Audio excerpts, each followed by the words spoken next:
Whenever I get a new Windows laptop to test, the one comment that I get, not just from you guys, but also my colleagues, is... Can it replace a MacBook?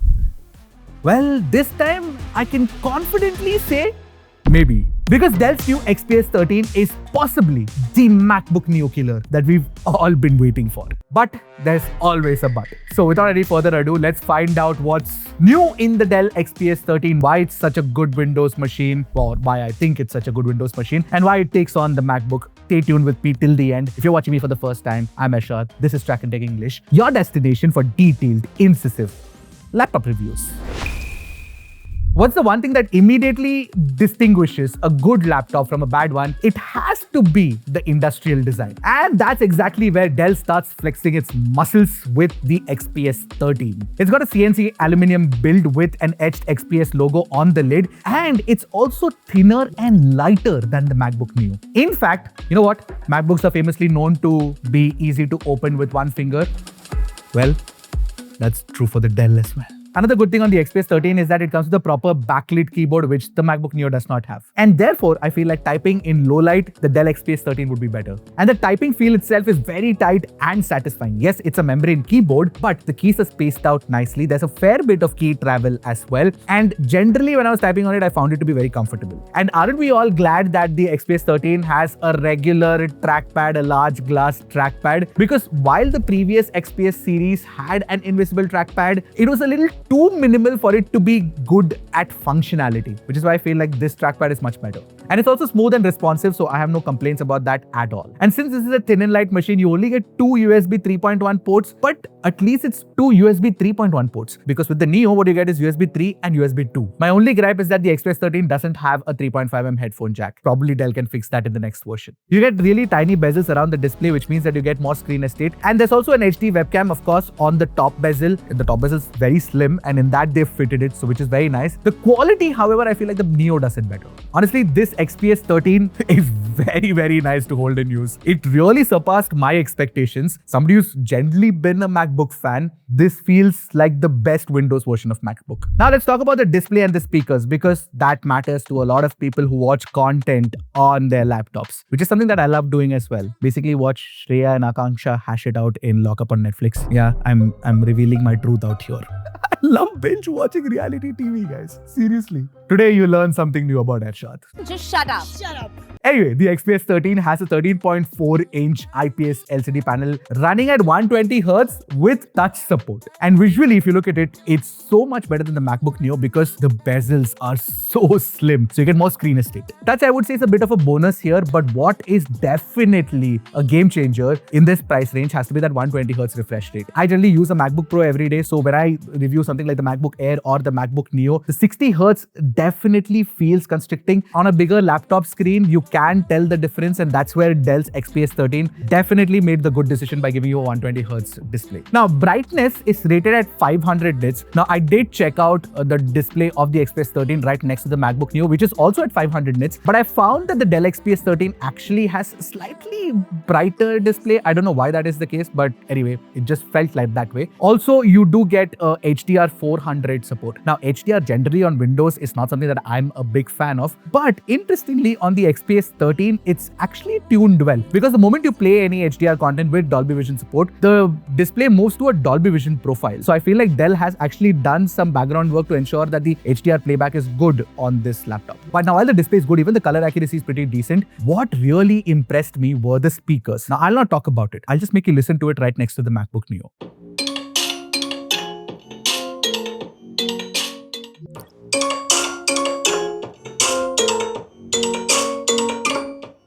Really, the stereo speakers on the XPS 13 is possibly one of the best that I have tested on a thin and light machine. So if you're watching content, the display is fantastic because the screen estate is good. The color reproduction is pretty good too. The HDR video playback is fantastic. And of course, the stereo speakers are excellent. Now let's talk about the performance. So what's inside the XPS 13 is the Intel Core 5 320. Now this is an Intel mobile chip with a 6-core CPU. Along with that, you get 8GB of LPDDR5X in the base variant, by the way. So you can also bump it up to 16GB if you want to. And you you get a default of 512GB of NVMe SSD. With the MacBook Neo, what you get is also 8GB of RAM with 256 as the base storage, and you have a bump up to 512GB if you want to. But the RAM doesn't go up. See, this is a thin and light machine, so most people will be buying it for the portability, and what they will look for is like everyday usage, and for that, actually it has been pretty good. So whether you're browsing, whether you're using spreadsheets, streaming, or even casual multitasking, all of that feels very smooth, very snappy. I have no complaints. But now here's the but that I was talking about at the start. Performance is where MacBook Neo manages to squeeze a little bit more out of the 18 Pro chipset compared to the Intel Core 5 320 in the XPS 13, especially when you're looking at heavier creative workloads. But honestly, for most students, everyday multitaskers, heavy professionals, I think that the performance gap is not going to make a huge difference in real world usage, but that's something for you to decide what you want to do. Now, one area where the Dell XPS 13 pulls ahead is in battery life. Now, you get a larger 52 watt-hour battery compared to the 36.5 watt-hour battery that you get with the MacBook Neo. Now, that's just the size. Apple's optimization is fantastic to begin with, but Dell with this Intel mobile chip has also managed to optimize it really well. So when we tested it out, we got about 7 hours and 45 minutes of screen on time, and you know that we're going to be pushing for performance. And in general, in similar scenarios, MacBook gave us about 7 hours. It's not too much of a gap, but still, you get better battery life from the XPS 13. But you definitely do get faster charging speeds from the XPS 13, which is 65 watts with the included GAN charger in the box. Now, if you're looking at the performance of the Dell XPS 13, you have to understand that this is an x86 chip that is inside this thin and light form factor, and you have to also know what kind of a user you are. So if you're going to be using it only for casual use, if you're a student, if you're an office professional who's using like spreadsheets and PowerPoint, then this machine will work really well for you. Of course, the Dell XPS 13 is a Windows machine, and you get Windows 11 Home